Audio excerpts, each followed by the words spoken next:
आज चाहिँ मैले यहाँहरू समक्ष एकदमै मिठो अनि एकदमै सजिलोसँग बन्ने राजमा र गुन्द्रुकको झोल तरकारीको रेसिपी लिएर आएकी छु। यो बनाउन एकदमै सजिलो छ र खाँदा उत्तिकै मिठो हुन्छ। यो बनाउनको निम्ति चाहिँ मैले यहाँ मेरो आवश्यकता अनुसार 200 ग्राम राजमालाई रातभरि भिजाएर लिएकी छु। यहाँहरूले आफ्नो आवश्यकता अनुसार कति बनाउन चाहनुहुन्छ त्यो अनुसार लिएर बनाउन सक्नुहुनेछ। यसरी रातभरि भिजाएर राखेको राजमालाई चाहिँ मैले यहाँ एउटा प्रेसर कुकरमा राख्दैछु र आवश्यकता अनुसार पानीलाई पनि राख्दैछु।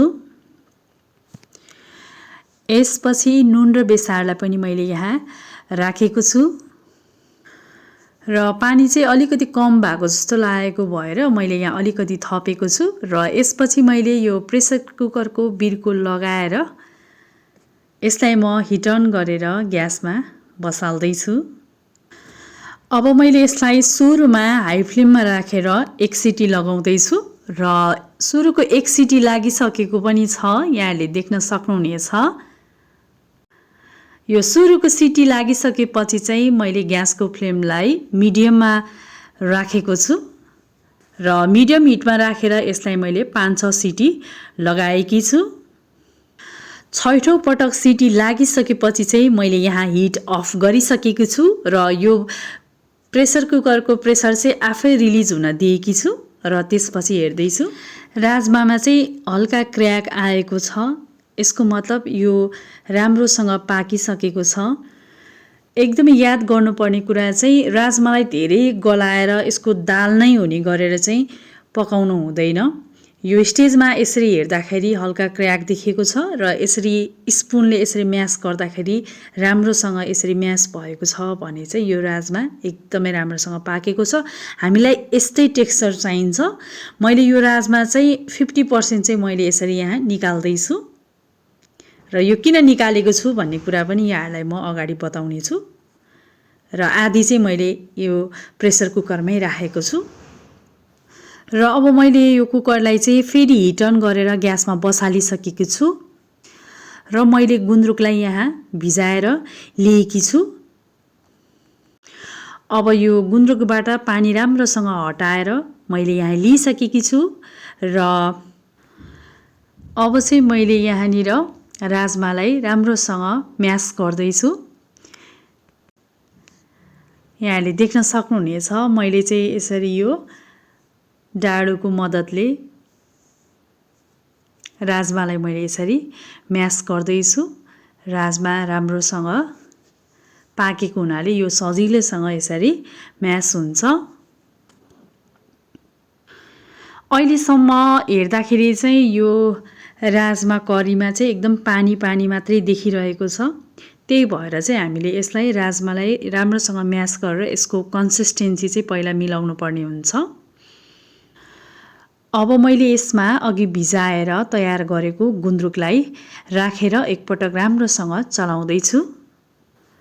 मैले चाहिँ सुरुमै राजमा उमाल्नलाई राखेको पानीले नै यहाँ पुगेको भएर मैले पानी अर्को एड गर्नु परेको छैन।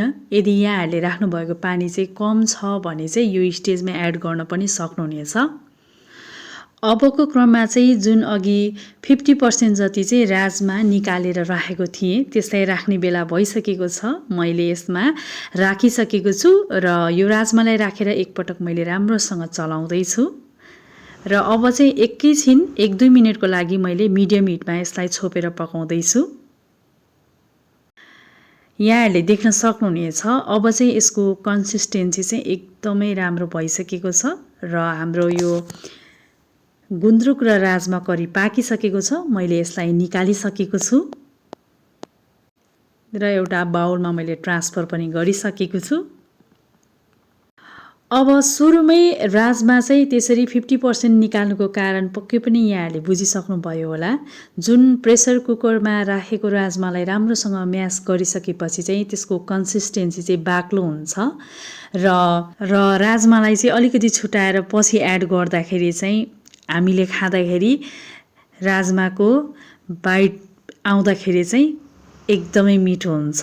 त्यही भएर यो कन्सिस्टेन्सी मिलाउनको लागि चाहिँ हामी सुरुमा म्यास गर्छौँ भने खाँदाखेरि राजमाको त्यो क्रन्चीनेस अनि बाइट आउनको लागि चाहिँ हामीले पछि राजमालाई एड गर्छौँ। अब यो तरकारीमा अहिलेसम्म नुन र बेसारभन्दा दोस्रो केही राखेका छैनौँ, त्यही भएर यसको तेल झान्दाखेरि चाहिँ हामीले अलिकति 1-2 चम्चा धेरै राख्नुपर्ने हुन्छ। मैले हिट अन गरेर एउटा प्यानमा तेल बसालिसकेको छु र तेल चाहिँ अलिकति मैले 1-2 चम्चा चाहिँ धेरै नै राखेको छु। अब चाहिँ मैले यहाँ सुकेको 2टा खुर्सानीलाई फुराउँदैछु। खुर्सानी हल्का फुरिसकेपछि चाहिँ मैले यहाँ अलिकति जिरालाई पनि राखेको छु र यसपछि 3-4 केस्रा लसुनलाई मैले यहाँ कुटेर लिएकी छु र यो लसुनलाई पनि म यो तेलमा राख्दैछु।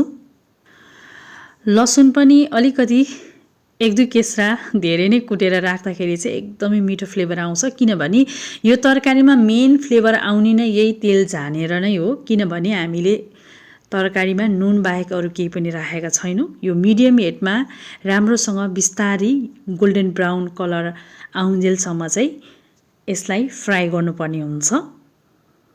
यो तयार भइसकेको छ। अब चाहिँ म यसलाई गुन्द्रुक र राजमाको झोल तरकारीमा झान्दैछु। एकदमै मिठो बास्ना आइरहेको छ। अब यसरी तेल झानिसकेपछि चाहिँ कम्तीमा 2-3 मिनट चाहिँ यसरी छोपेर राख्नुपर्ने हुन्छ र मैले यहाँ लगभग 3 मिनट जति पछि हेर्दैछु। वाउ, एकदमै राम्रो बनेको छ।